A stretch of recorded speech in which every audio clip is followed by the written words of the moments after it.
पूजनीय दादाजी कहते हैं कि जो शिक्षा प्राप्त करते हैं, उच्च शिक्षा प्राप्त करते हैं, उनको विद्वान कहा जाता है।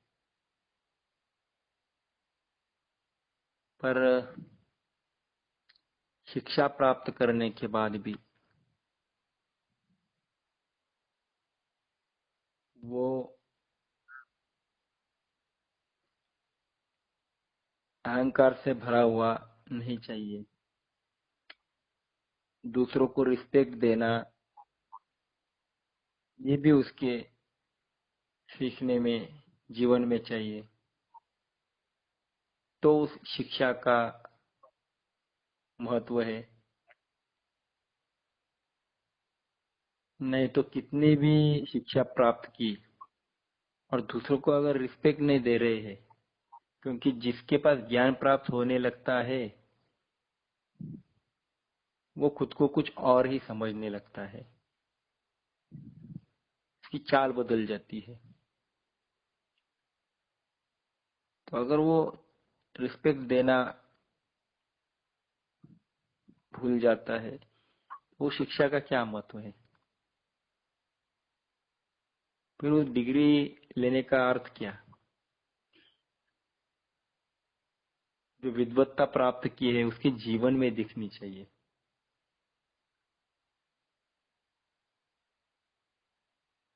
उसने जो शिक्षा प्राप्त की है उसका परिणाम उसके जीवन में दिखना चाहिए। शिक्षा प्राप्त करने से जीवन में प्रौढ़ता आनी चाहिए, सहिष्णुता आनी चाहिए, सहन करना आना चाहिए, बड़प्पन दिखना चाहिए। नहीं तो वो सीख रहा है, उसको क्या अर्थ ही नहीं कुछ। केवल डिग्री प्राप्त कर ली, सर्टिफिकेट हासिल किया, पर जीवन में बदलाव नहीं। जैसे झोपड़ी में रहने वाला अचानक महल में जाता है, पर विचारधारा अगर उसकी बदली नहीं तो वो झोपड़ी में रहा क्या और महल में रहा क्या, फर्क क्या पड़ रहा है? उसकी विचारधारा भी बदलनी चाहिए। वैसे शिक्षा प्राप्त करने वाला जीवन में वो जो शिक्षा प्राप्त की वो दिखनी चाहिए। दादाजी एक कहानी समझाते हैं इसके ऊपर कि दो लोग थे। वो वाराणसी, काशी, वहां से सीख कर विद्वान बनकर आते हैं। तो उस समय की बात है, तो वो दोनों पैदल आ रहे थे। पुराने जमाने की बात है, गाड़ियां नहीं थी। और जो काशी से सीख कर आता है उसको बड़ा मान सम्मान मिलता था। तो दोनों पैदल चलकर आ रहे थे। रात हो गई, अब क्या करें? तो उन्होंने एक अमीर आदमी के घर का मतलब वहां ठहरे।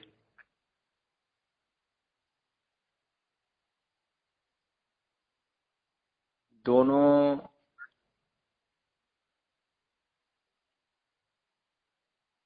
जब वहां ठहरे तो सोच रहे थे कि हम में से किसको ज्यादा कीमत इस अमीर इंसान के घर में मिलेगी। इस कारण ये आदमी हमसे खुश होगा, सोच रहे थे। ये कोई नहीं सोचता कि भगवान के दरबार में किसको ज्यादा कीमत मिलेगी। विद्वान की, आज के विद्वान की यही सोच है कि सेठ जी खुश कैसे हो जाए। सेठ जी के उदय में कीमत प्राप्त करनी है, स्थान प्राप्त करने का प्रयत्न रहता है। भगवान के बारे में नहीं सोचते। इसको क्या विद्वान कहेंगे? सेठ जी ने अच्छा कहा तो बेड़ा पार। दोनों ही सेठ जी के पास थे, रहे थे। वो जो सेठ जी का मकान था बहुत बड़ा था। उनके पास बहुत सारे विद्वान आते जाते रहते थे। सेठ जी भी सात्विक थे। पुराने जमाने के सेठ जी तो सात्विक ही रहते थे। पूजा पाठ का समय हुआ था।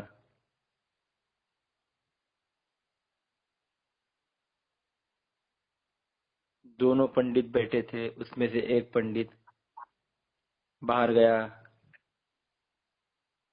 हाथ पैर धोने के लिए, और दूसरा जो था वो सेठ जी के साथ बातें कर रहा था। सेठ जी ने उनसे कहा कि आपका मित्र वो तो बहुत विद्वान दिख रहा है। तो जो शेठ जी के साथ बैठा था वो कहा, शेठ जी आप तो लक्ष्मी पुत्र हो, सरस्वती का क्या अर्थ होता है वो आप कैसा जानेंगे।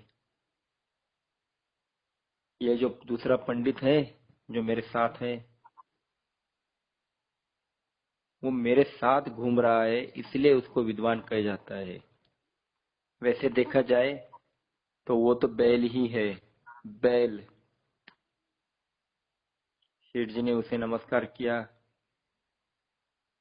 और कहा, अच्छा ऐसी बात है। थोड़ी देर के बाद वो हाथ पैर मुंह धो के फ्रेश होके आ गया, बैठा। अब ये दूसरा पंडित था जो अभी बात कर रहा था, वो बाहर गया और वो हाथ पैर धोने के लिए फ्रेश होने के लिए गया। फिर ये दोनों बातें करने लगे। तो सेठ जी ने इसे कहा कि आपके दोस्त ने मुझे बहुत प्रभावित किया, बहुत विद्वत्ता है उसके पास। उसके मुंह से तो सरस्वती का ही ज्ञान बाहर आ रहा है, कृपा है उसके ऊपर। ये सुनने के बाद पहला पंडित जो बाहर गया था वो बोलने लगा, सेठ जी आप तो व्यापार करते हैं, दुकान चलाते हैं, बिजनेस करते हो, पैसे गिनते हो, आपका विद्वत्ता से क्या संबंध है। आपको क्या पता विद्वत्ता क्या होती है। अरे जिसको आप विद्वान समझ रहे हैं वो मेरे साथ घूम रहा है इसलिए उसको विद्वान लोग कहते हैं। अगर अकल के बारे में देखा जाए, समझ के बारे में देखा जाए, तो वो गधा है, गधा। विद्वान को पहचानना हो तो केवल विद्वान ही पहचान सकता है, आप नहीं पहचान सकते उसको। सेठ जी ने कहा, बात तो आपने सच कही। रात में दोनों पंडित खाने के लिए बैठ गए। खाने का समय हुआ था, भोजन का समय हुआ था। तब सेठ जी ने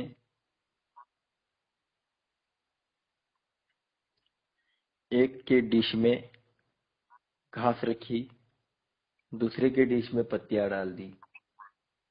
बोले खाओ। घास पत्तियां देखकर दोनों पंडित गुस्सा हो गए और बोले, ये हमारा सम्मान है, हम क्या सोचकर यहाँ आए थे, आप तो हमारा अपमान कर रहे हो। तब शेठ जी ने कहा, आप गुस्सा मत होना, मैं विद्वान लोगों को बहुत मानता हूँ, सम्मान देता हूँ। आप दोनों वाराणसी से सीख कर आए हो, बहुत ही विद्वान हो ना। कितने साल गंगा में आपने स्नान किया, कितने दिन आपने गंगा में स्नान किया।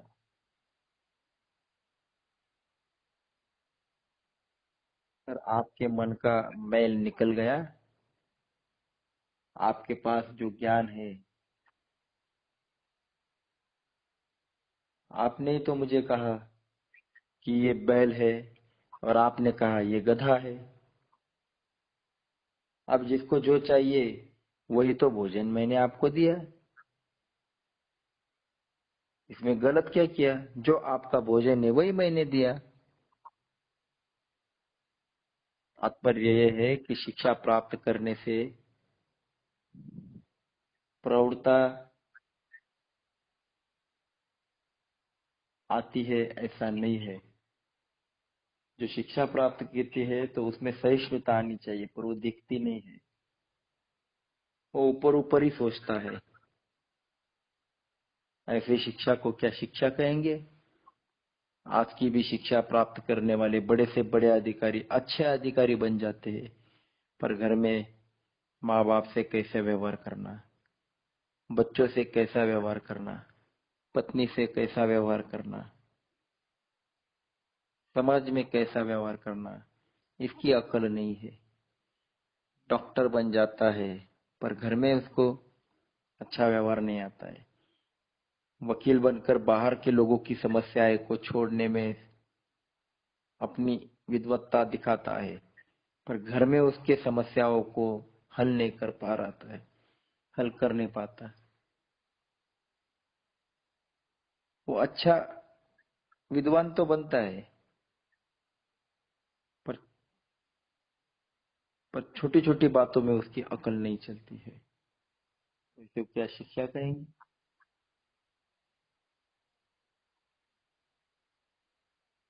विद्वान तो जो होता है, विद्वान तो वो होता है जो शिक्षा प्राप्त की है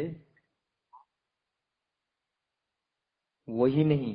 तो विद्वान वो होता है जिसने सत्य, तप, ऐसे जो सद्गुण हैं वो जीवन में लाए हैं।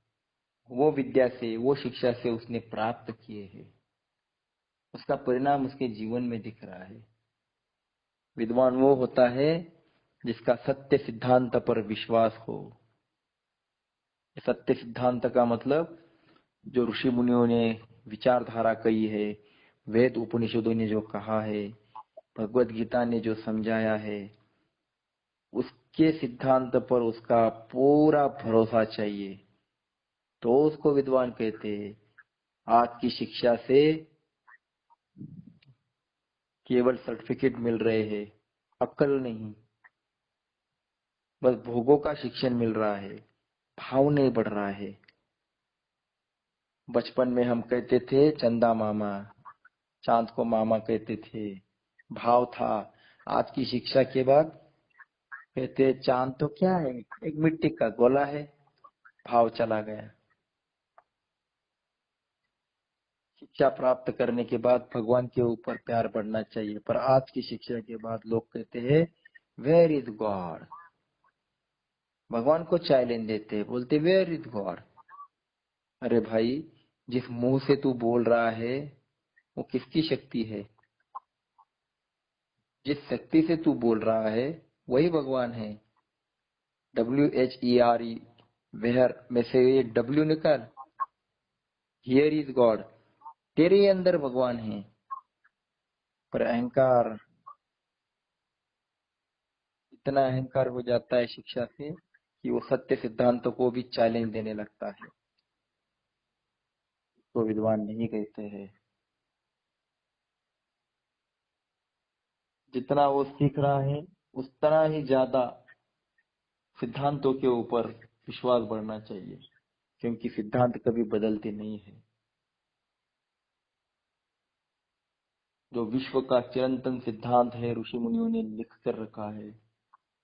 भगवान दशावतार लेकर, अलग अलग अवतार लेकर उस सिद्धांत को उन्होंने मान्यता दी है, और उस सिद्धांत पर पूरा भरोसा रखने वाले, इतना ही नहीं तो उस सत्य सिद्धांत उनके जीवन में लाने के लिए कोशिश करने वाले अगर होंगे तो उनको ही विद्वान कहते हैं। इसलिए विद्वत्ता प्राप्त करनी है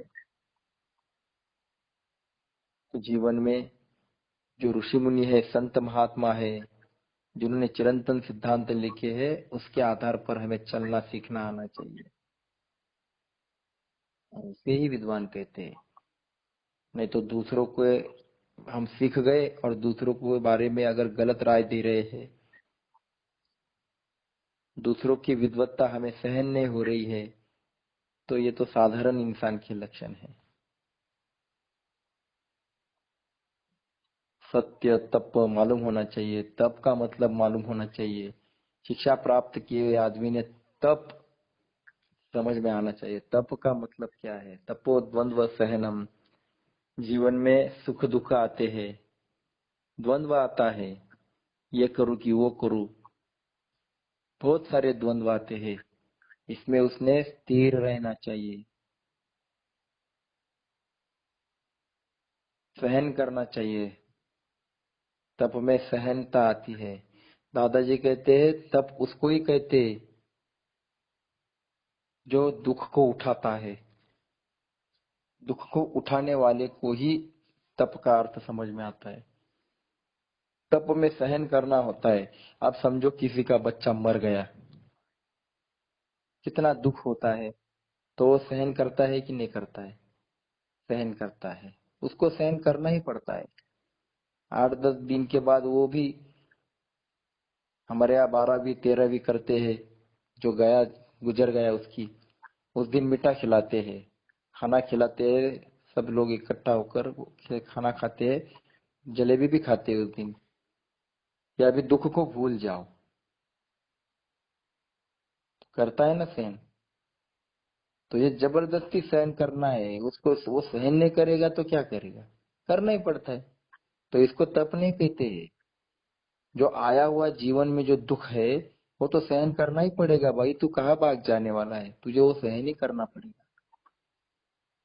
तो ये सहन करते हो, इसको तप नहीं कहते हैं। तप तो वो कहते हैं, सहन करना तो उसको कहते हैं कि मेरे पास आराम से सोने के लिए गद्दी है, सामने टीवी है देखने के लिए, पकौड़ी की प्लेट मेरे हाथ में है, मैं खा रहा हूँ मस्त पैकी, ये सब सुख में बैठा हूँ। पर मुझे अभी भगवान के काम के लिए बाहर निकलना है, तुरंत मैं ये सब कुछ छोड़ देता हूँ। छोड़ दिया सब कुछ भगवान तेरे लिए, आधे मिनट में छोड़ दिया, सोच भी नहीं रहा हूँ कि बाहर जाने से मुझे तकलीफ होगी, चलो छोड़ दिया मैंने। ये सुख को छोड़कर तुरंत जो भगवान के कार्य के लिए बाहर निकलता है, दो घर जाता है, भाव फेरी करता है, भगवान का विचार समझाता है, उसमें उसको दुख भी प्राप्त होगा, क्योंकि सामने वाला सुनेगा भी नहीं, उल्टा कहेगा अरे आपके पास तो समय समय है, आप तो क्या ऐसे ही आदमी हो, टाइम पास, हमारे पास समय नहीं है, आ गए आप उठकर चलकर मेरे पास, ऐसा भी बात कर सकता है। कोई घर में भी नहीं ले सकता है, हमें दुख दे सकता है, पीड़ा दे सकता है। हम सोचने लगेंगे कि अरे मैं इतना सब कुछ छोड़कर आया फिर भी ऐसा बर्ताव, तो भी आपको सहन करना है, तो भी कुछ नहीं बोलना है। इसको निरपेक्षता कहते हैं, निस्वार्थता कहते हैं कि आपने दुख उठाया, घर में आराम से बैठे थे, पर आपने दुख उठाया, खुद उठाया। किसके लिए? भगवान तेरे लिए। जो भगवान के लिए दुख उठाता है उसको ही तप कहते हैं। इसीलिए आप अपने गुरु को भी याद करो, संत महात्माओं को याद करो, उनके पास क्या कमी थी? सब कुछ था, फिर भी वो दुख उठाया, और हमारे लिए वो घर घर गए और भगवान के बारे में उन्होंने समझाया, भगवान के विचार दिए। आप हर एक संत महात्मा को देखो, ऐसे ही पैर नहीं धोए जाते उनके, गुरुओं के पैर क्यों धोए जाते हैं? क्यों चरणों की पूजा की जाती है? क्योंकि उनके चरण निस्वार्थता से बाहर निकले हैं, वो चले हैं निस्वार्थता से, लोगों में भगवान के विचार, सत्य सिद्धांतों के विचार दिए हैं, इसलिए उनके पैरों को धोया जाता है, किसी के भी पैर नहीं धोए जाते, क्योंकि ये लोगों ने दुख उठाया है। और हम, दादाजी कहते हैं, हम भी उनके रास्ते पे चल रहे हैं, संतों के, अवतारों के, भगवान के रास्ते पे चल रहे हैं। आपको भी दुख को उठाना पड़ेगा। ये बात छोड़ दो कि मेरी कोई सुनता नहीं, कोई नहीं सुनेगा, कोई फर्क नहीं पड़ता, फिर भी तुझे जाना है, फिर भी तू घर घर जा, त्रिकाल संध्या सिखा, स्वाध्याय समझा, खुद की पढ़ाई करना। स्वाध्याय का मतलब है स्व का अध्ययन। वो दुनिया का अध्ययन कर रहा है पर खुद का कर रहा है। अंगूठे से लेकर सर तक उल्टा चलने वाला खून कैसे ऊपर जा रहा है? नीचे से ऊपर ले जाने वाला कौन है? तू तो सो गया था, सांस कौन चला रहा था? तू तो सो गया था, उठने के बाद विचार किसने वापस दे दिए? क्योंकि सोते हैं तब ना याद आती है पत्नी, ना बच्चा, ना प्रॉपर्टी, ना घर। तू तो सो गया था। ये सब कुछ किसने निकाला? और उठने के बाद ये वापस किसने दिया? कभी तो सोच। तू इतना मुंह से बात करता है, बड़ बड़ बड़ बड़ बड़ बड़ करता है, पूरे दिन भर बातें करता है, बक बक बक बक करता है। कभी आज तक तेरी जो जीभ है जिससे तू बोलता है, वो जीभ कभी सूखी हो गई? पानी कहाँ से आ रहा है उसको? 24 घंटा पानी कौन दे रहा है ये जीभ को? ये हार्ट तेरा 100 साल तक चलता है, चाबी कौन दे रहा है इसको? फेल किसने डाला है इसको? कैसे हार्ट चल रहा है? धड़ धड़ धड़ धड़ धड़ धड़ पूरे 100 साल तक चल रहा है। कभी तो खुद का पढ़ अध्ययन कर, खुद की किताब खोल के तो कभी तो बैठ। वो तो खोलना नहीं और बाजू वाले के बारे में बोलता है, ये कैसा है मुझे मालूम है, वो कैसा है मुझे मालूम है। अरे तू पराध्याय मत कर, इसको पराध्याय कहते हैं। जब तक पराध्याय करोगे तब तक अधोगति है। स्वाध्याय कर, स्व का अध्याय कर। इतने साल से मैं खा रहा हूँ, कभी नहीं सोचा कि ये हजम कैसे हो रहा है, कौन कर रहा है, कौन उठाता है, सुलाता है, पचाता है, इसके बारे में सोच या अध्ययन कर। तब पता चलेगा कि अरे शक्ति तो मेरी नहीं है, ये तो भगवान की है। मैं तो 99% काम जो होते हैं ये मैं नहीं करता हूँ, ये तो भगवान करते हैं। अगर आप करते हो तो आपके अंदर जो सांस चल रही है उसको रोक कर दिखाओ। नहीं मैं आज सांस नहीं लूंगा, दिखाओ रोक कर। ये आपकी शक्ति है रोकने की? अरे 1 मिनट के बाद आदमी मर जाता है अगर सांस रोकता है तो। चलो बहुत ही ट्राई किया तो 2 मिनट रोक सकते हैं हम, उससे ज्यादा रोक सकते हैं? ट्राई करके देखो कौन चला रहा है सांस। हम कर रहे, अगर हम कर रहे तो हमारे हाथ में कंट्रोल चाहिए। ये खून बहना अगर रुक जाता है तो आदमी मर जाएगा। ये खून कैसे बह रहा है? हम कर रहे हैं। हम क्या कर रहे हैं? बस सोचते हैं नहीं मैं सब कुछ करता हूँ। अरे तू कुछ नहीं करता है, तेरे हाथ में कुछ नहीं है, सब भगवान करता है। इतनी सेवा मेरी भगवान करता है तो उसके लिए मैं इतना भी नहीं कर सकता कि उसके बारे में लोगों को समझाऊं, उसके बारे में प्यार बढ़ाऊं? अगर ये करते हैं तो इसको तप कहते हैं। क्योंकि मैं घर में आराम कर रहा था, मजा कर रहा था, पर नहीं भगवान तेरे लिए मैं बाहर निकला। अरे भगवान की आंख में पानी आ जाएगा इस कलयुग में भी, ये मेरा बच्चा मेरे लिए काम कर रहा है। अरे देखो आपको कितना प्यार मिलेगा भगवान का, कितनी शाबाशी मिलेगी, ये अनुभव करोगे आप। ये दादाजी ने करके दिखाया, लाखों लोगों के जीवन में ये बदलाव लाया है। इसलिए तो दादाजी ने कहा था, वो 16 लोग जो पहले थे और आज 16 लाख नहीं 16 करोड़ भी हुए होंगे। दादाजी ने कहा, अरे आपको आता है कि नहीं आता है? आप क्या विद्वत्ता प्रदर्शित करने के लिए लोगों के पास जा रहे हो? क्या आपको ज्ञान बढ़ाने का, आपका ज्ञान दिखाना है? आपको प्यार बांटना है। अब प्यार बांटना है तो क्या आता है क्या नहीं आता है ये क्यों सोचते हो? आप जाओ, उनके साथ में खाना खाओ, पर डिब्बा अपना चाहिए। उनको तकलीफ मत दो। आप उनके ऊपर उपकार करने के लिए नहीं जा रहे हो। अपना टिफिन लेके जाओ, अपना पैसा खर्च करके जाओ, खाना खाओ, बातें करो।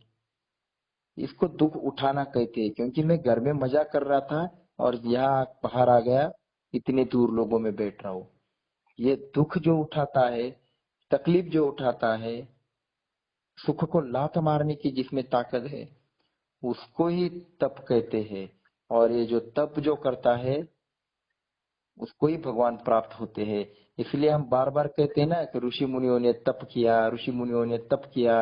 अरे तप का मतलब कोई वो नदी में जाकर खड़ा हुआ, नाक पकड़कर हाथ ऊपर कर को, इसको तप नहीं कहते हैं। जो शरीर को बिना कारण पीड़ा देते हैं उसको पाप कहा जाता है, असुर कहा जाता है। 17वें अध्याय में भगवान ने कहा है, कर्षयन्तम शरीरस्थम भूतग्रामम चेतसाम माम चैवांत शरीरस्थम तान्विध्यासुर निश्चयान। जो शरीर को बिना कारण पीड़ा देता है उसको राक्षस कहा जाता है, असुर कहा जाता है। अगर ये ऐसे जो तप है, ये तप नहीं, तप उसको ही कहते हैं कि भगवान के लिए, भगवान का प्यार बढ़ाने के लिए जो समाज में घूमता है, घर घर जाता है, वो दुख उठाना, उसको तप कहते हैं। और ऋषि मुनियों ने ऐसा तप किया, इसलिए उनको पूजनीय कहा जाता है। तो उस रास्ते पर हम हैं। तो हम, वो लोग 100 घर में गए होंगे पर हम 2 घर में तो जा सकते हैं। उसको कहते हैं कि भगवान तेरे लिए मैं दुख उठा रहा हूं, मैं जा रहा हूं, मैं तेरा काम करूंगा भले मुझे तकलीफ हो। तो शिक्षा प्राप्त करने के बाद ये तप करने की ताकत मेरे अंदर चाहिए, तो शिक्षा कहते हैं। 30, 40, 35, 40% निकालने वाले, मार्क निकालने वाले, ये कोई विद्वान थोड़ी है। तो विद्वत्ता आने के बाद सत्य के, सत्य सिद्धांतों पर विश्वास बढ़ना चाहिए। सत्य क्या होता है? सत्य यानी सत्य हितम सत्यम। सत्य क्या है? केवल भगवान है, बाकी सब असत्य है। कौन रहने वाला है? हम चले जाने वाले हैं, पर केवल भगवान रहने वाला है। कितनी पीढ़ियां आई चली गई, कितनी सदियां आई चली गई, हजारों लाखों साल हो गए, हम लोग आ रहे हैं जा रहे हैं, पर एक में वो कौन टिक रहा है? भगवान टिक रहा है। सालों से वो टिका है, सालों के बाद भी टिकने वाला है। ये सत्य है। तो इस सत्य के पास जो ले जाते हैं, जिनको ले जाते हैं, उसको ही सत्य कहते हैं। सत्य हितम सत्यम। जो बातें मुझे भगवान के पास ले जाती है उसको सत्य कहते हैं। जिससे भगवान के ऊपर प्यार बढ़ता है उसको सत्य कहते हैं। तो इस सत्यता पे हमारा विश्वास बढ़ना चाहिए, तो विद्वान है। तो दादाजी विद्वान के बारे में ऐसी व्याख्या कहते हैं। नहीं तो हमें आज लगता है, अरे ये डॉक्टर बन गया, अरे ये वकील बन गया, इंजीनियर बन गया, इतना विद्वान है, कितना अच्छा डिबेट करता है। अरे भाई, विद्वान उसे कहेंगे जो भगवान का काम करता है। सब कुछ होने के बावजूद भी जो भगवान का काम करता है वही विद्वान है। मैं तो सवेरे काम पे निकला, रात में घर पे आया, खाना पिया, सोया। अरे इसको क्या जीवन कहते हैं? ये तो गधा भी तो करता है। गधा भी तो पूरे दिन भर खाने के बारे में ही सोचता है, कहाँ खाने को मिलेगा। कुत्ता भी तो वही करता है, रोटी के लिए किसी के दरवाजे पे पूंछ हिलाता है। बैल भी वही करता है, और इंसान भी वही करता है। सवेरे दुकान में आके बैठ गया, रात भर दुकान में राह देखता है लालच की तरह, कौन आ रहा है, अरे कस्टमर आ गया। नौकरी वाला कहता है कि अरे इंक्रीमेंट कब होगा, कब मेरा पगार बढ़ेगा। पूरा लालच लेके ही तो जीवन जी रहा है। कुत्ते में और यहाँ ऐसे आदमियों में फर्क क्या रह गया? बस पैसा कमाना, यही हमारा उद्देश्य है, यही ध्येय है। ध्यान में रखना, पैसा कमाना हाथ में, संभालना हाथ में नहीं है। एक झटके से निकल जाएगा, आप रोक नहीं पाओगे। इसलिए पैसा संभालने, हमारा सब कुछ संभालने वाले को ही तो आप अपना बनाओ ना। जो मधुमक्खियां होती है ना, मधुमक्खियां, दादाजी कहते हैं जो मधुमक्खियां है ना, वो शहद इकट्ठा कर कर कर करके, वो इतना बड़ा वो पेड़ पे लटका होता है ना, उसको क्या कहते हैं पता नहीं, पर वो जो शहद का जो इकट्ठा करती है ना, वो खड़ा करती है बहुत सारा, पेड़ पर लटका हुआ होता है। कितने साल लगते हैं फिर भी वो इकट्ठा करती है, इतनी मेहनत करके। और एक दिन एक आदमी आता है, उसको काट कर वो शहद सारा लेके जाता है, एक ही झटके में सब कुछ ले जाता है। बस ऐसा ही इंसान के साथ होता है। सवेरे से रात तक पैसा पैसा पैसा कमाने के लिए दिन रात मेहनत करता है, बैंक में पैसा जमा करता है, लाखों रुपए जमा होते हैं, उसको लगता है मेरे पास बहुत पैसा जमा हो रहा है। और एक दिन आता है, ये काल रूपी ये काल रूपी इंसान आता है, एक झटके में आदमी को ले जाता है, सारा पैसा यही पड़ा रहता है, कुछ काम में नहीं आता है। इसलिए पैसा कमाओ, पर पैसा कमाने के साथ भगवान को भी कमाओ। पैसा कमाया, इसका व्यवहार, इसका हिसाब रखते हो, पर भगवान का काम कितना किया इसका हिसाब रखा करो। आज दिन भर, पूरे दिन भर मैंने एक भी इंसान को बिना स्वार्थ भगवान का विचार दिया? सोचो, सोने से पहले सोचो कि मैंने आज एक भी अच्छा काम किया जो भगवान लिखेगा। भगवान वही कर्म लिखते हैं जिसमें बिल्कुल स्वार्थ नहीं है। ऐसा एक भी कर्म आज किया मैंने? सोने से पहले तो इंसान है, नहीं तो जानवर और मुझ में फर्क क्या? क्योंकि जानवर केवल स्वार्थ का सोचता है। उसको रोटी दिखाओ पास आएगा, लाठी दिखाओ भाग जाएगा, उसको भी स्वार्थ पता है। और हम भी स्वार्थ देखते हैं, अरे किसे मुझे कहा जाने के बाद ज्यादा फायदा होगा। तो उस जानवर में और मुझ में फर्क क्या? इसीलिए दादाजी कहते हैं, अरे ना हम पशु ना हम पक्षी, अहम मनुष्य, मैं मनुष्य हूँ। मनुष्य उसे कहा जाता है जो गीता में कहा है, मम वर्तमान वर्तन्ते ते मनुष्य पार्थ सर्वशः। भगवान के रास्ते पे जो चलता है वही मनुष्य है। और भगवान का रास्ता क्या है? निस्वार्थ कर्म और निस्वार्थ प्रेम, निरपेक्षता। बिना स्वार्थ मैं भगवान का विचार दूसरों को दूंगा। अब जब आप त्रिकाल संध्या समझाते हो, आपका क्या फायदा है उसमें? कुछ भी नहीं। फिर भी आप समझाने जा रहे हो। इसी को तो भगवान का काम कहते हैं कि त्रिकाल संध्या से उसका भगवान के ऊपर प्यार बढ़ेगा। बस ऐसे काम आप जब करोगे तो आप भगवान की नजर में बहुत बड़े विद्वान हो गए। हमको भगवान की नजर में विद्वान होना है, घर घर में भगवान का विचार पहुंचाना है, दुख को उठाना है। आराम करने को मिलता है फिर भी मुझे दुख उठाना है भगवान तेरे लिए। फिर देखो भगवान की शाबाशी क्या होती है, इसका अनुभव करो। दादाजी ने काम करने वाले को दिखा दिया है कि भगवान तुम्हारे बहुत करीब है और आपको वो संभाल रहा है। अगर आप भगवान का काम करते हो तो आपको यह एहसास होगा।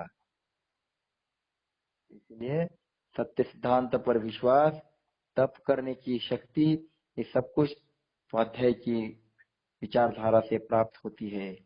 इसलिए दादाजी कहते हैं कि अरे हफ्ते में 1 घंटा तो उसके लिए बैठ।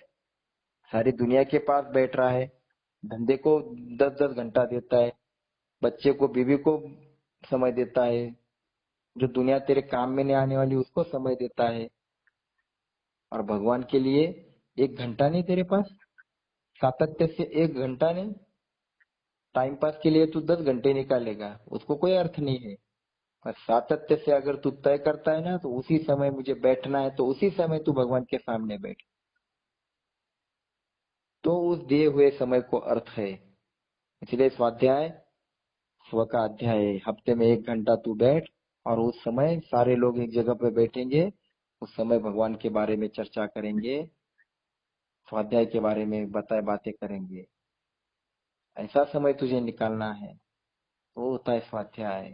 स्वाध्याय केंद्र, वहां लोग आएंगे, 1 घंटा बैठेंगे, दादाजी के विचार सुनेंगे। जहाँ दादाजी के विचार दिए जाते हैं, भगवत गीता के विचार दिए जाते हैं, वही स्वाध्याय केंद्र है। तो ये सब हमें सोचना है कि हम कर पाएंगे, जरूर कर पाएंगे। तो हमें ये बातें हमारे भाइयों तक, दूसरा जो है हमारा डिवाइन ब्रदर है। डिवाइन का मतलब ही है कि तेरे अंदर जो खून है वो ही मेरे अंदर है। भले तू, तेरा मेरा खून का रिश्ता नहीं है, पर खून बनाने वाला हमारा एक है। अगर वो एक नहीं होता, वो भगवान एक नहीं होता, तो तुम्हारा हरा मेरा पीला उसका नीला ऐसे रंग होते। पर सबके लाल है। सबका खून बनाने वाला अगर भगवान एक है, तो इस नाते से हम भाई हो गए। डिवाइन का मतलब दैवी भाई, दैवी भ्रातृभाव। हम दैवी बंधु हो गए। तो हम और आप अलग थोड़ी है, अरे हम तो भाई है। क्योंकि तुम्हारे भी अंदर वही भगवान है, मेरे भी अंदर वही भगवान है। तो इस नाते मैं आपके पास आया हूँ, भाई के नाते बैठ रहा हूँ और बस बातें कर रहा हूँ। मुझे कुछ नहीं चाहिए आपसे। अगर ये निरपेक्षता से बात करते हो तो समझो कि आप भगवान के रास्ते पर चल रहे हो, गीता के अनुसार। और यही रास्ता पूजनीय दादाजी ने मानव को दिया है और मानव का गौरव बढ़ाया है। 19 अक्टूबर दादाजी का जन्मदिन होता है, अगले महीने आने वाला है। तो इस 19 अक्टूबर को स्वाध्यायी परिवार मनुष्य गौरव दिन नाम से ये करता है, मनाता है। और उस दिन भाव फेरी करते हैं, पूरे दिन भर करते हैं, 2 दिन करते हैं। या दीदी जी या दादाजी कहते ही थे तो गांव में हम जाकर 8 दिन भी रहते थे और 8 दिन केवल दादाजी का ही काम करते थे, विचारों का काम, स्वाध्याय का काम। क्योंकि मनुष्य का गौरव दादाजी ने बढ़ाया है। मैं हल्का था, दीन था, लाचार था, दुबला था। दादाजी ने कहा, अरे तू लाचार हीन दीन नहीं है, तेरे अंदर विश्व चलाने वाली शक्ति बैठी है। इसका एहसास मुझे करा दिया। पर सम्मान बढ़ाया, आत्मसम्मान बढ़ाया, भगवान के प्रति श्रद्धा बढ़ाई, मनुष्य का गौरव बढ़ाया। इसलिए दादाजी का जन्मदिन मनुष्य गौरव दिन बनाते हैं, मनुष्य गौरव दिन कहते हैं। या आपके यहाँ भी कई जगह पर होगा तो मैं आपको बताऊंगा। तो ये मनुष्य गौरव दिन 19 अक्टूबर आ रहा है। तो तय करो मन में कि कम से कम दादाजी, हम कम से कम 5 लोगों तक त्रिकाल संध्या ले जाएंगे, तभी हम मनुष्य गौरव दिन का हकदार होंगे। क्योंकि दादाजी ने दुनिया भर त्रिकाल संध्या पहुंचाई, भगवान का प्यार पहुंचाया। क्या मैं मेरे आजू बाजू वाले 5 लोगों तक नहीं पहुंचा सकता? अब सोचो कि मुझे करना है और मैं करके रहूंगा। कम से कम मैं मनुष्य गौरव दिन तक 19 अक्टूबर तक 5 लोगों तक त्रिकाल संध्या लेके जाऊंगा, तब दादाजी को प्रणाम करने की ताकत आप में आ जाएगी। तो हम ये तय करते हैं, कटिबद्ध होते हैं कि दादाजी आपके जन्मदिन तक आपने इतना काम किया, मैं 5 लोगों तक तो जाऊंगा। तो मुझे शक्ति दे दो, आशीर्वाद दे दो, मैं ये काम करने के लिए, भगवान का काम करने के लिए तैयार हूँ। तो यहाँ आज हम रुक जाते हैं। जय योगेश्वर। जय जय जय जय सर।